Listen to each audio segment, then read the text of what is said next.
Well, guys, this is some good news. You're gonna like this one. Alright, I actually have something good, real good to report. The Daily Wire, one of the, well, used to be, one of the biggest conservative media outlets online these days,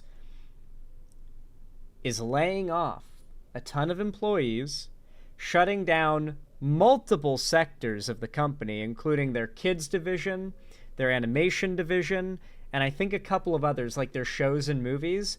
And their CEO, Jeremy Boring, is stepping down, while those remaining at the company are having texts and videos leak of them saying that the only way to have saved the company was if Jeremy Boring left sooner. Supposedly, there has been a broiling civil war at the company for the last few years over this guy who was the co-CEO. Or I guess the main runner of it, next to Ben Shapiro, who's apparently been running it into the ground or ruining it in the eyes of the people who are involved with the project. They had a kids section. Yes, they did. They had a whole streaming service and everything. They were becoming, or trying to become, a media empire. And so, unfortunately, the only video or reporting on this story that we have is from fucking Rising, of all places. I'm so sorry. I'm so sorry. But I want to hear the tea, okay? And this isn't even the main thing that I wanted us to watch for this segment. Yeah, I know, I hate Rising. Conservative media company The Daily Wire going under? There have been some mixed signals. Will Sommer, a senior reporter at The Bulwark, tweeted last week, Ben Shapiro's Daily Wire has been hit by layoffs just a few weeks after CEO Jeremy Boring, who's trying to become a sort of conservative media entertainment mogul, did step down from that role. A Daily Wire spokesperson told Sommer in part, quote, as part of our ongoing plan to better align resources with business priorities and growth areas, the Daily Wire has made the decision to streamline and in some cases reduce some of our workforce. This decision was based on business needs and operational efficiencies.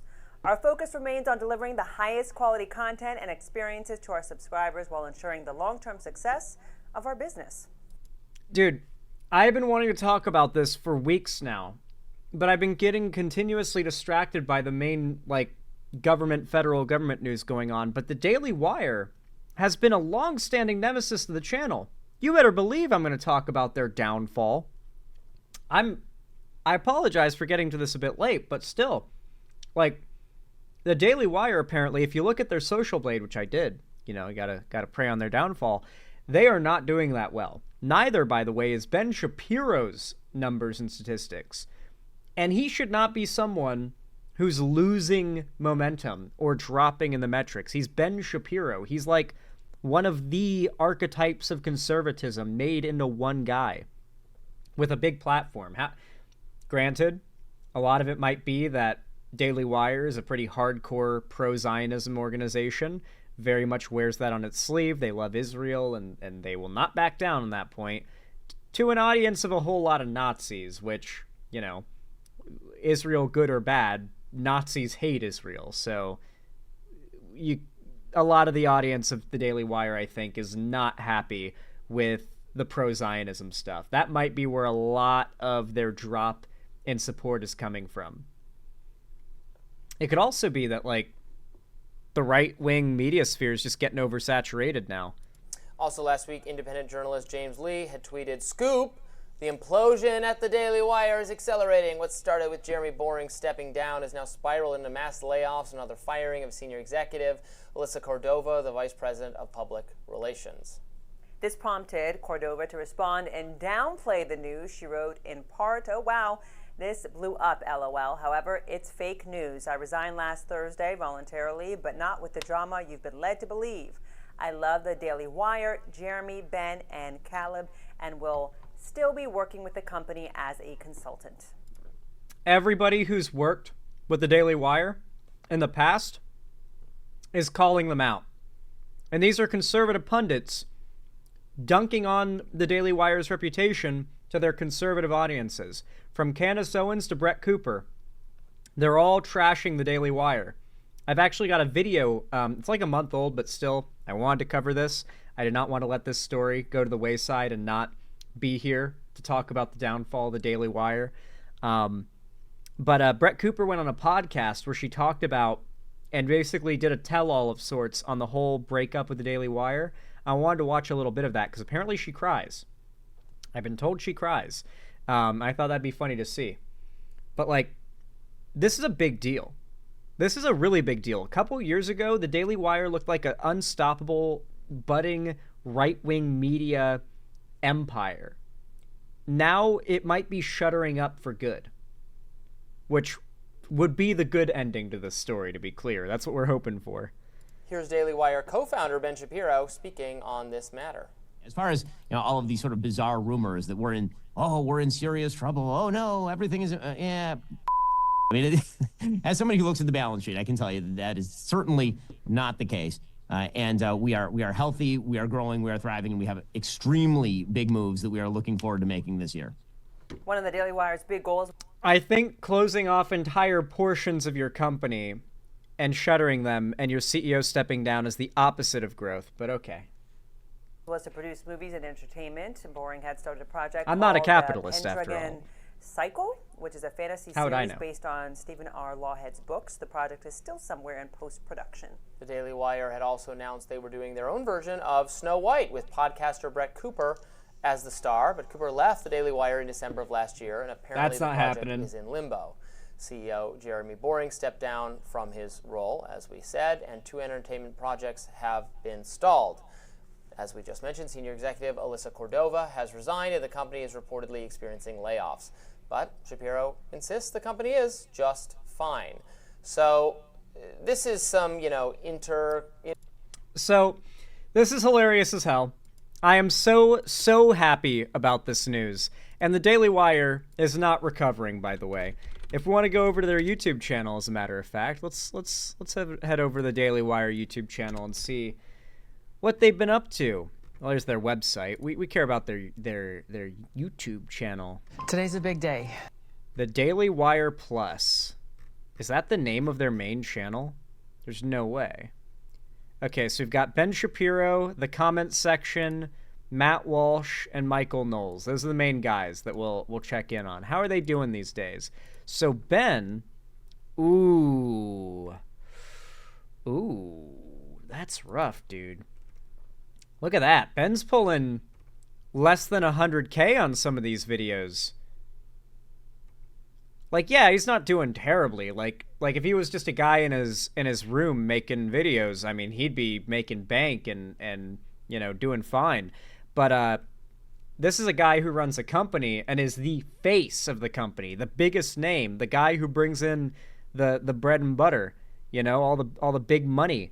So, man, him responding to John Oliver trying to debunk trans rights, that he got 141K views for that in 2 weeks. That's nothing for Ben Shapiro. That's not good. Here's the new comment section, not with Brett Cooper. Oh, brother. Oh. Listen, these would be good views on my channel, but oh, because remember, this woman who has replaced Brett Cooper was the maiden of honor at her wedding, Brett Cooper's wedding. Reagan Conrad replaced Brett Cooper at the comment section. It's weird how they managed to replace Brett Cooper with a blonde, and the gooners who watch Brett didn't really jump over. Also, the content choice is not great. Like, let's see what the average vibe of one of these new Brett Cooper videos is. Like, I'm really curious. Is this going to be like what is the vibe? I am surprised. Not because of what has been a Literally trying to copy the aesthetic and mannerisms of Brett Cooper. No wonder this channel dropped viewership in like 2 months so badly. From millions of views per video to like 20. accomplished by Maha, but by the overwhelming positive response of most Americans. RFK What's crazy is this woman could be like dominating this landscape if she had come before Brett Cooper, but because she subbed in and is just playing the same role as Brett Cooper, trying to fill in that kind of like gap at the company, it just comes off as super insincere even to conservatives. They were all they were all calling this out in the comments. What do the comments look like now on this video?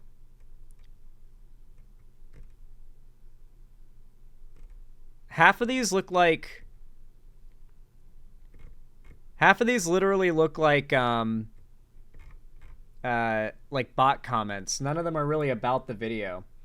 Oh, I turned on BRB. Oh, my bad. I'm sorry. My bad. I'm sorry. I hit the wrong thing. I hit the wrong button. My bad. So yeah, the comments section, if you want to get an idea of how cooked they are, if we sort by most popular, you can see, like, obviously we're looking at the most popular, but this is like the viewership Brett Cooper was pulling.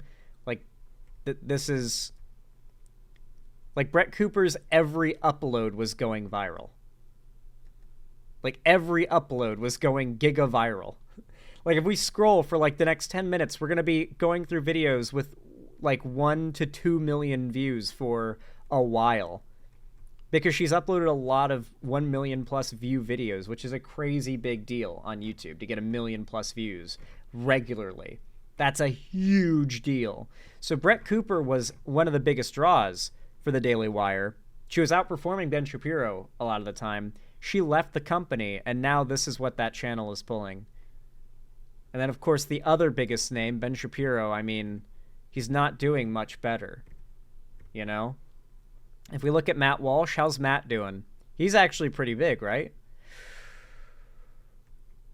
Okay, but still, dude, this is a 3.2 million view video, like, channel, or 3.2 million subscriber channel. This is the guy who was in the Am I a Racist movie.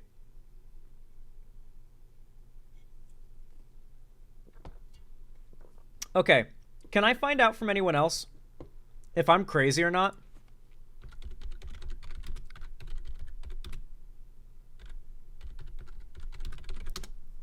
Okay, there is a show called Silicon Valley, and in that show there is a character who's like an insufferable kind of like douchebag, like smartass, and the vibe of him is almost like the facts don't care about your feelings vibe the conservatives go for. It's a show called Silicon Valley, and there's a character in it called Bertram Guilfoyle. I swear to God, Matt Walsh has modeled his entire persona after this guy, this character. I swear to God, from the appearance, which obviously it's right there, the appearance is obvious. He looks like Matt Walsh. Matt Walsh looks like him, obviously. But I swear to God, Matt Walsh copied his mannerisms, his way of speaking, his intonation, all of that shit, and is trying to imitate this character, whose entire thing is being smug and hateable. The kind of guy who, if you want to punch in the face. Well, this character is not right-wing, to be clear, but I think the personality was literally lifted for the sake of Matt Walsh's online persona. I can't be the only one who's gotten this vibe, right? Has anyone seen scenes of this show with this guy talking and doing things? Because I swear to God, Matt Walsh just ripped this guy's personality and look for his entire brand. Anyway, I might be getting a little bit conspiratorial here, I admit, okay? I got in that vibe and I had to know.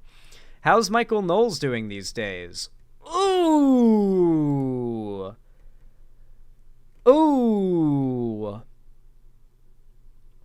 You know, it's kind of crazy that my channel is somewhat regularly pulling viewership that's on the low end of what these multi-million sub channels is pulling. And my channel's not even in a particularly great place right now compared to like it goes up and down all the time. And right now we're in kind of a down. And nonetheless, like, my channel has videos outperforming some of these. That's fucking crazy, dude. Yeah, the Daily Wire is in trouble. Like, unless if the Russian money isn't still coming in, which, by the way, Daily Wire was in fact taking money from Russia. We know this to be true. Yeah, the company's in trouble, dude. I don't know what else to say. I actually wanted to bring up, after a whole lot of talking on this podcast Brett Cooper talks about the falling out with the Daily Wire. Here we go. Here seems to be the bit where everybody is really talking about, you know, where she seems to drop the big truth bombs. Let's go ahead and see what she has to say here on this podcast. This is like a really big, popular podcast with conservatives. The Sean Ryan Show, I think it's called. Yeah. What was your motivation to go independent? When did that pop into your head? I was ready for something different. You just wanted a new challenge, or? Yeah, I think,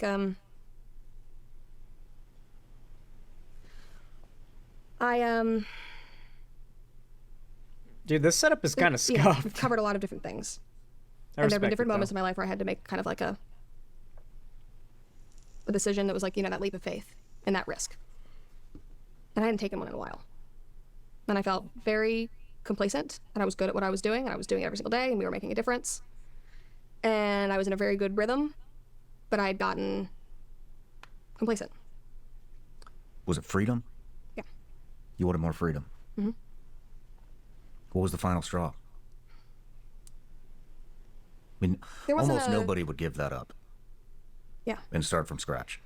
And that's why I respect you so much. Mm-hmm. Well...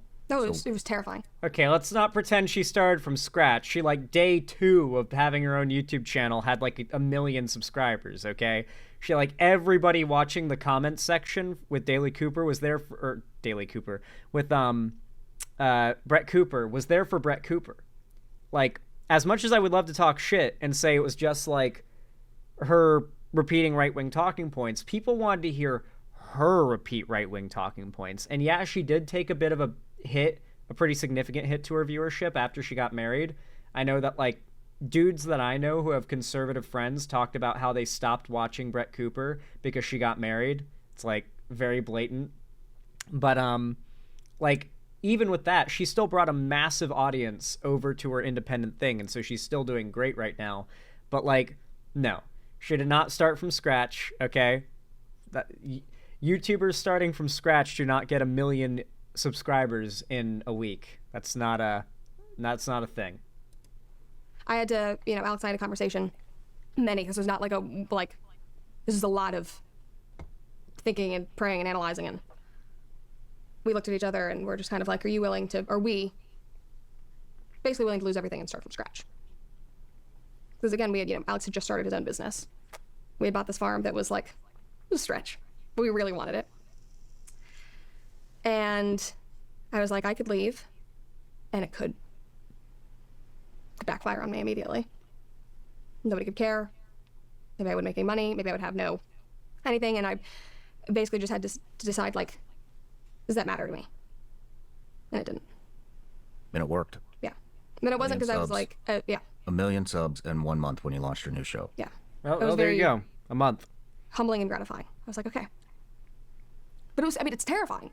And I literally, like, our conversation was like, are we willing? My mom had just decided to move to Nashville. I was like, are we willing to, like, go move back in with her and, like, literally start over? If, like, you're funding our life now, Alex, and I can't help it all, and I'm making no money, like, if all of it went away. And at the end of the day, like, I don't really care about being famous. Like, it comes with what I do, but I would be just as... I've seen clips of this, and it seems like a lot of it is literally her doing a whole, like, I'm so humble, I'm so likable, like, circle jerk. Like, I don't even care about being famous. I just love doing what I love. And it's like, yeah, everyone loves doing what they love. Like, no shit. You like, everyone who's famous likes being famous for the other parts of being famous that come with being famous. Being famous on its own is not exactly great. Like, I think most people who've even had a taste of fame kind of have that realization. Is happy if I was telling stories in a different capacity. Mm-hmm. Again, it's finding the root of what you love to do and then applying it. I don't need this to survive. I don't crave it. I do it because I love. Daily Wire personalities being as big as they are is a sin. I could probably make Matt Walsh my bitch in a video response or a live setting. Literally anyone could. Yeah, but here's the thing, Ahigai YT. You can never reach the amount of people they do. They do. Right-wing content has an advantage inherently online because of anger.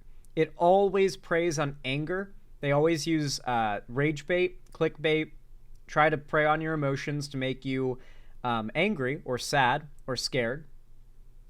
And so with such strong emotion, it's not just that people watch these creators, they engage. And that's the core of it, right? The way you grow as a channel on YouTube or grow your online presence on any platform is by having the current audience you have engaging at a high rate with what you're making. That makes the algorithm send your content out to a wider audience. And if they engage too, it can become an Ouroboros of endless growth. And that's what's happened with Brett Cooper and a lot of these other right-wing figures, such as Andrew Tate, where they explode massively huge. It's because they end up with an Ouroboros of engagement, where everything they make is invoking so much emotion in their followers. They're always hitting the like button. They're always leaving a comment, ranting about how angry the video made them or the topic of the video made them. Hell, someone might reply to argue with them, and then they'll do a 20 comment back and forth of arguing with each comment from both sides, boosting the content in the algorithm. And so if you want to be able, if it truly sickens you and you consider it a sin that all these, right-wing figures who are so full of lies and bullshit and hate for you and everyone you care about are making so much money and are effortlessly gliding into immense fame and success on social media, where they're influencing millions of people, like without even having to try. Do what the right does for their people for your people. Hit the like button, comment, subscribe on all your favorite left-wing content creators. Do it. I know that that's self-serving of an argument, but it's just true. I'm not going to pretend like we don't all know how algorithms work. They're engagement-based. It's why rage bait does so well, because of the engagement, the people commenting and disliking and liking and arguing in the comments. That's why it goes viral. So if you want left-wing content to go viral, you got to comment, you got to like, you got to engage. On Twitter, on YouTube, on every platform for all your favorite figures, you have to do that. It's what the right does, and it's why they have what they have. Sharing stories with people. I love hopefully making them think differently about the world. I love making people feel like they're not alone in whatever they're going through, whether that's on my subscription platform where we do our Dear Brett series, and I'm able to talk to people. I had a girl last week, talk to me about, she has a grandfather with dementia who is, forgetting who she is and has gotten violent, and is like, how do you go through that? How do you still love? People are actually going to these right-wing figures for real life advice and growing actual parasocial relationships with them. Somebody and be there, but protect yourself and know that. Thank you, Green Moon. That isn't the person that you know anymore. I got to talk about my brother, which I don't often get to do, and it's I've had so much crap happen in 23 years. It's I hope that I can make somebody's life a little better if they haven't experienced this and they're now going through it for the first time. I hope I can make you feel less crazy about the world and feel less alone. But I don't have to have 4 million or 1 million subs to do that. That isn't why I do this. I could go work. I could go back to Trader Joe's and I'd be happy. Well, you just described the why. Yeah. There's no way she would go back to working at Trader Joe's and be happy. That is... All right. I heard this term the other day. Or today, I heard this term. And I think this needs to get more popular. Content creator pick-me's. Content creators who are basically pick-me's for content viewers who hate that YouTubers do YouTube for a job. I don't know if you've seen that, but it's a fairly common weird portion of people online who think that YouTube is not something that anyone should be doing as a job. And there are creators who make content for those people. And I feel like the best description is pick-me content creators. Because that shit is really weirdly common. But regardless, she's doing that pick-me content creator bit where it's yeah, I'd give up this multi-million-dollar fame career and potential millionaire status to work at Trader Joe's. Absolutely. It's okay, bro. No, you wouldn't. No, you fucking wouldn't.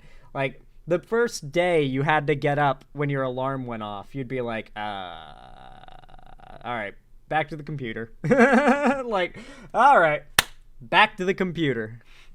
Fuck it. And you hit it. And you seem very fulfilled. Yeah. That's good to see. Not a Never lot of went people away. have that, man. Yeah. Not a lot of people feel fulfilled in what they're doing. Yeah. And that was the first step to freedom. But being like, I'm okay if this doesn't work, and I'm willing to fight to make that happen. When you left, your maid of honor, best friend, Ooh, was it Reagan? Is that her name? the Took over the juice. comment section. How did that feel? Friendships are hard. Are you guys still friends? I wouldn't say so. Ooh. Would you like to still be friends? Of course. Ooh, that's not We talked real. about that actually That's in not true. another Dear Brett thing. That's not true. Okay, that's not true. That is... Alright. That is a smile that a woman makes after saying something polite that she doesn't mean, but she had to say it for the sake of decorum and professionalism. Okay? She does not mean that. That was a fuck that bitch, but professional. I talked about that actually in another Dear Brett thing.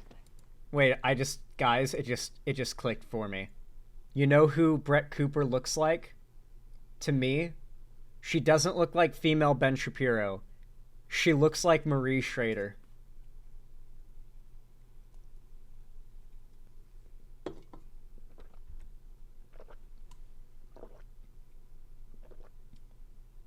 She looks like Marie from Breaking Bad.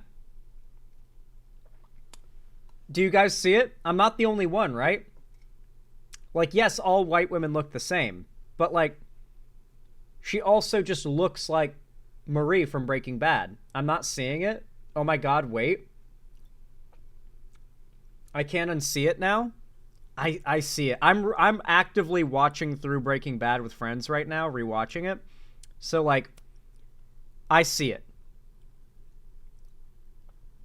Yo, you think that I could come on to announce Canadian election results? Sure, Valth. Yeah, probably while I'm doing my my Minecraft gaming. Anyway, back to it. I talked about that actually in another Dear Brett thing. Adult friendships are really hard. I always think it's going to get easier. Kind of just gets harder. And with more people knowing who you are and having influence and having eyes on you, then you kind of question people's motives in being friends with you, and it's kind of like a hard knowing how to meet people, and so I'm like loyal to maybe a fault. But I like... Do you feel that she was disloyal in taking the role? No, she can do... She's an adult. She, and this is what I will always stand by, you have to make a decision that is good for you and your family. I did that, and she did that. Why do you think the friendship fell apart? If you wish her the best of success. Ooh. Friendships are hard. Do you want to say anything to her?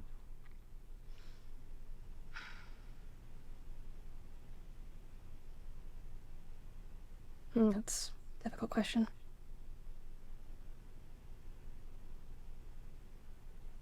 But at the end of the day, I do.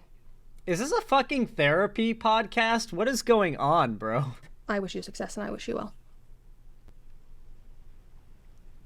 And I hope that she chases the things that she wants, and I never wish that, to not work for anybody.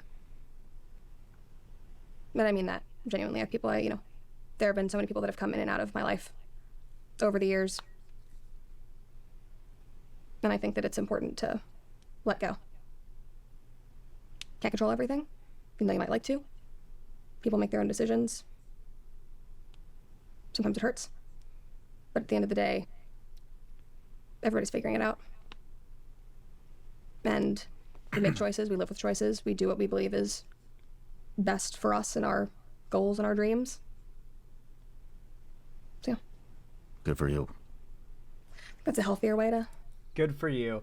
Dude, I hate that, like, our one trade-off to the fall of the Daily Wire is that Brett Cooper is going to be, like, the immense independent right-wing pundit that comes out of this, but like for reference, she's literally bigger than the Daily Wire now.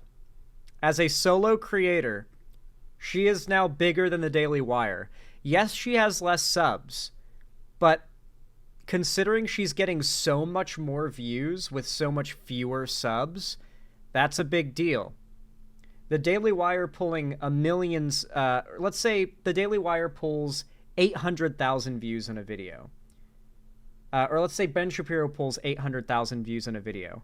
That is way worse than Brett Cooper pulling 681,000 views in a video. Because Brett Cooper only has 1.5 million subs and pulled over 500,000 views in the week, Ben Shapiro will have pulled nearly 1 million views in a week with a channel that has several million subs, which indicates a very low percentage of audience interest. And so Brett Cooper's audience interest is through the roof right now. No doubt a lot of these views are coming from brand new, like, viewers stumbling upon the content virally. But, like, Brett Cooper, at least insofar as viewership goes, on most videos, not everyone, but most, especially this one, what the fuck? She is literally outperforming the entire Daily Wire as a company cumulatively. She is literally dwarfing the Daily Wire. She consumed their audience. That is crazy, dude. Talk about Agario. Like, what a little game of Agario, huh? That's what it reminds me of. Well, hey, if you watched all the way to the end here and you want to let me know that you did, and hey, support the channel as well as you do it, then consider potentially hitting the like button and dropping a thumbs up on the stream and on this video when it comes out. And comment down below. I want you to comment, "Down with Jeremy Boring." Or how about, "Down with the Wire." That's better. "Down with the Wire." Comment that down below if you watched this far, both to let me know you watched this far and just so you have something to comment for the sake of the engagement. It helps the channel immensely when you leave a comment and a like. Of course, consider subscribing and ringing the bell icon to turn on all notifications as well, so YouTube actually tells you when I go live or upload new videos in the future. And of course, don't forget, you can follow my social medias, linked down below in the description, if you want to see more from me on other platforms and whatnot in the future. And finally, if you want to support me directly, financially, help me keep the lights on and a roof above my head, and maybe see me get into a onesie for the rest of the stream once we hit the goal, then consider donating, subscribing, or gifting a sub on my website, xanderhall.com/live, or support me through YouTube, Twitch, Streamlabs, Stream Elements, Patreon, or buy some custom Xander Hall merch through the Streamlabs link down below in the description. Regardless of how you support me though, even if you're just a lurker, as always, I hope you have a good one, and I hope to see you again.